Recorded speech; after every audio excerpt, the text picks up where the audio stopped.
Welcome to the Health Science Coach Podcast. My name is Drew Garner. I am a health science and physical education teacher here at Turner High School. My objective is to provide information to students about different healthcare careers and explain how these professionals got to where they are in their careers. Thanks for spending some time with us today. Now let's dig in. Today we get to meet with Michael Denning again. He is a physical therapist at Children's Mercy Sports Medicine Center here in Kansas City. Michael, how are you doing today? I'm doing good. How are you doing? Doing well. Hey, today we kind of want to talk and try to figure out the application process and choosing a school for physical therapy and getting that process started for, juniors and seniors in high school and kind of what that looks like. So today I want to get your experience and, talking with you have talked with your colleagues about this as well, but, how do you choose the right school for you and what kind of goes into those aspects of what to look for when you're choosing a school for physical therapy? Sure. It is such a loaded question because there are so many variables to consider. Some of them are pretty obvious of like, could you live at home and go to, so if you or go to Turner High School and you can live at home and get into St. Mary's. And then you save some money and so get a good education. So there's a lot of those factors I think that you can't ignore. Some of these obvious ones of cost, location. But I think some other things would be good to look into is, what is that school's graduation rate?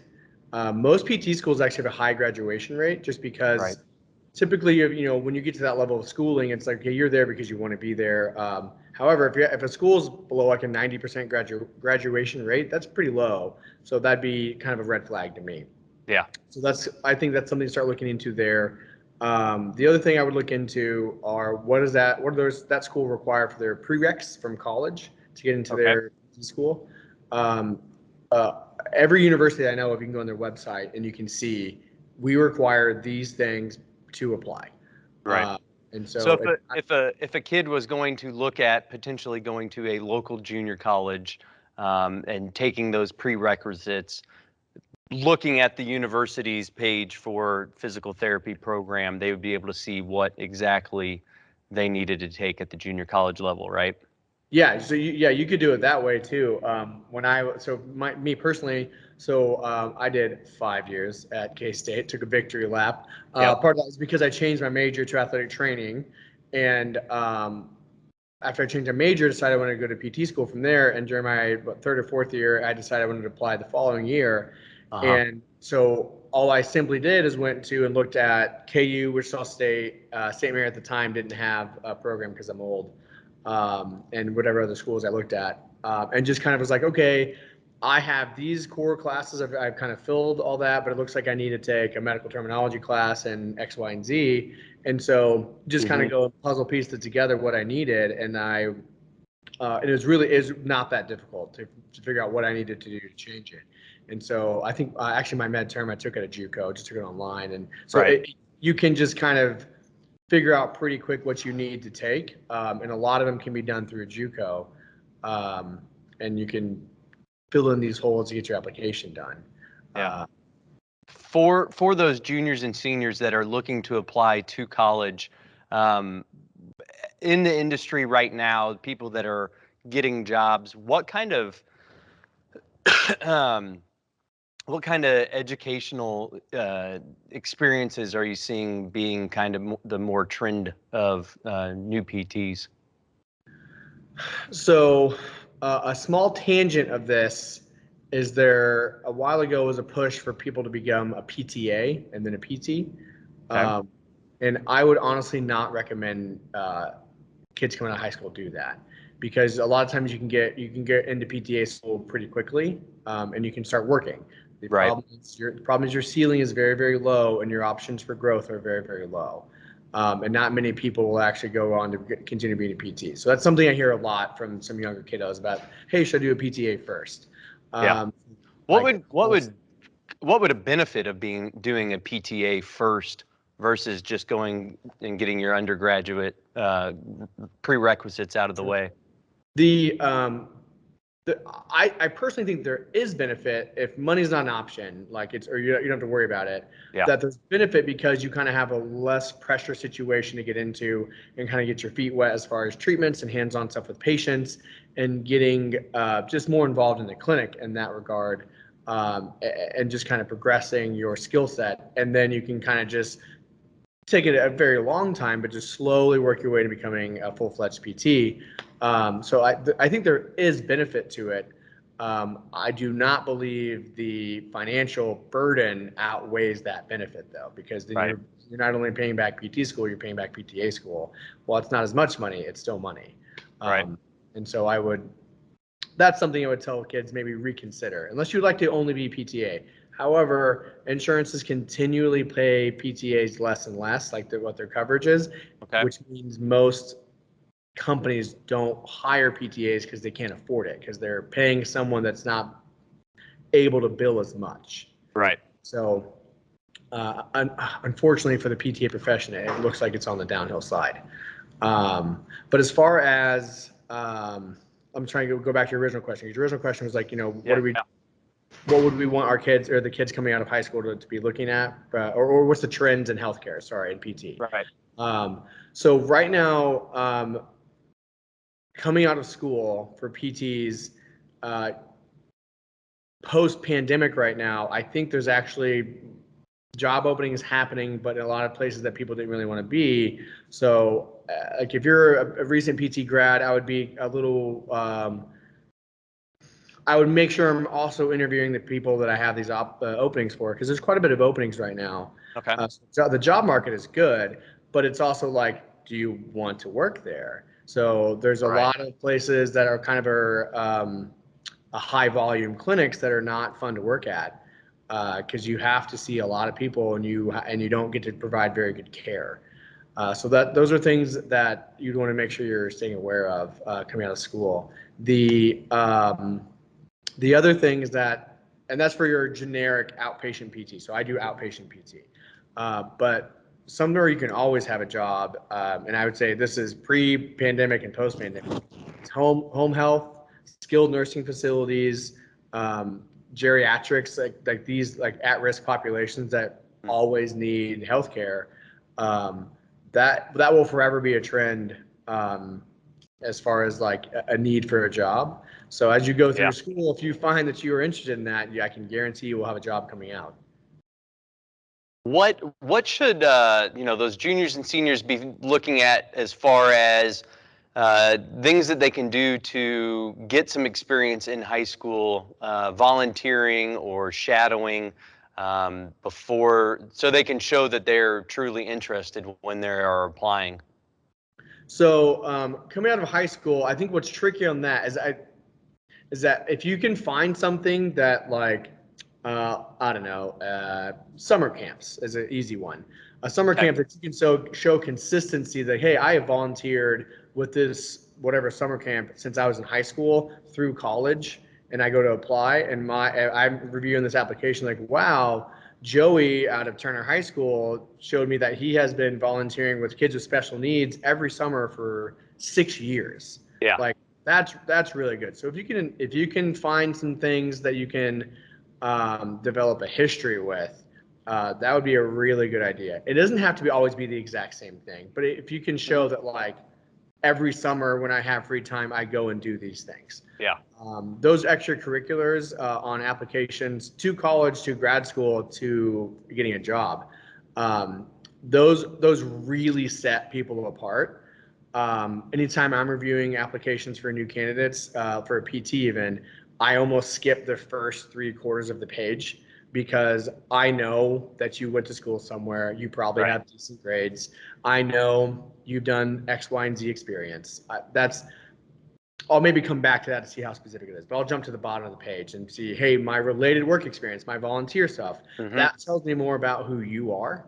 And so if you don't have anything, it's like, okay, well, you're not really providing me an additional reason to show that like, wow, this person really has that extra effort that shows that they are wanting to be here and have that drive. So I think that's probably an easy, tangible thing to start with, get some solid volunteers things done. They don't have to be related to PT, but just some consistent volunteering things done will go a really long way. Yeah. And then kind of along those same lines, we talked about PTA school, physical therapy assistant school. What about like direct admit programs that specialize in the 5-year, master's doctoral programs versus kind of the route that you went with, not really knowing what you wanted to do. Sure. But if you know that you want to be a PT, what are some of those kind of trends that you're seeing with those type of schools? So, I mean, I think the obvious part of that answer is there's way more of these direct admits now. There are not a ton of them, but like when I applied, I actually didn't know they even existed. I think there was like a couple in the country. Okay. I couldn't tell you numbers now, but I'm sure there's several. One of the guys I work with, he actually did a direct admit, and so he did, it was a 6-year doctorate program. So and so I believe that was what it was. So he was able to shave a little time, and then it turns into money too. So that's less total student loans. Yeah. So that all is huge. And personally, I think they're a great thing. The trouble is, 18-year-old me, no idea. I didn't know what I wanted to do. Yep. I first was a psych major, and then to sociology, and then marketing. That was like changing all the time. And then eventually I landed on this career path. But like, I think if you are that person and you know that's what you want to do, and you can say that with confidence, and you've done shadowing, and you've done observations, and you've done volunteer stuff, and you've been around clinics, and you can say with confidence that like, yeah, I think I want to do that.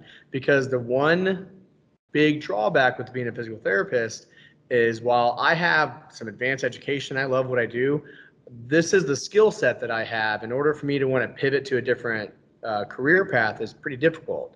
So if you're 21 and you're halfway through this, you're like, man, I don't know if I want to do this for my whole life. That's the risk of any of those pre-admit programs for becoming physicians as well. Yep. It's a lot of the same problem, but again, for those individuals that can get in and that like, yeah, I want to be a PT, then I think they're a great thing. Yeah, that's pretty cool. Like you said, that career path thing, when you're trying to figure out, I would say probably 10, 15% of kids know what they want to do when they're junior and senior. But like you said, changing 5 times within a month and a half is not uncommon of what happens in the life of a 18 to 20-year-old. So looking at schools, what do you feel like is, besides money, some of the best things to look at when choosing a school?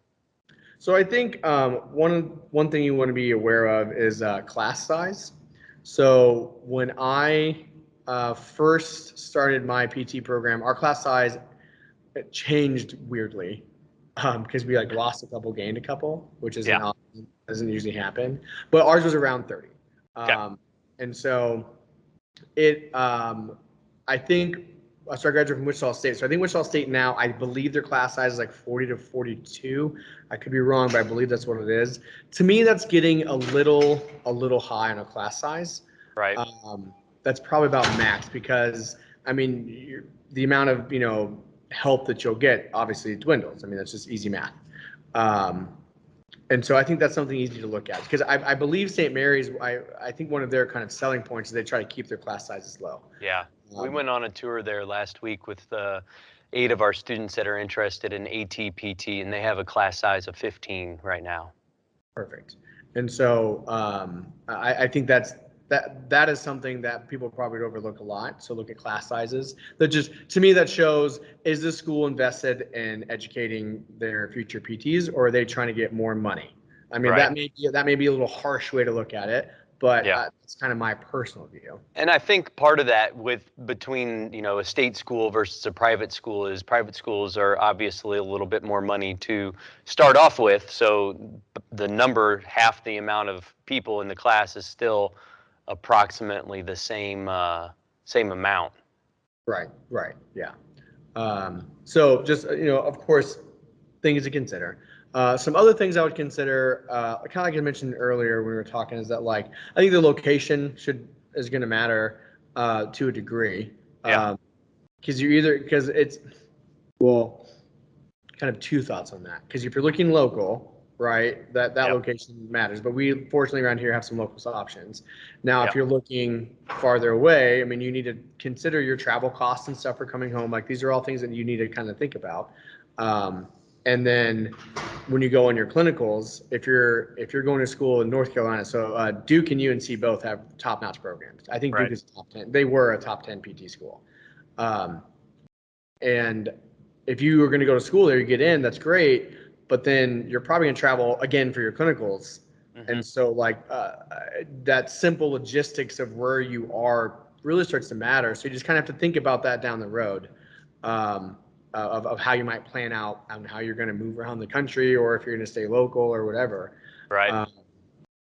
So beyond those two, those are kind of my first where my brain starts with. It's like, how's your class size? Where am I going to be? Yeah. That's kind of where I start my search.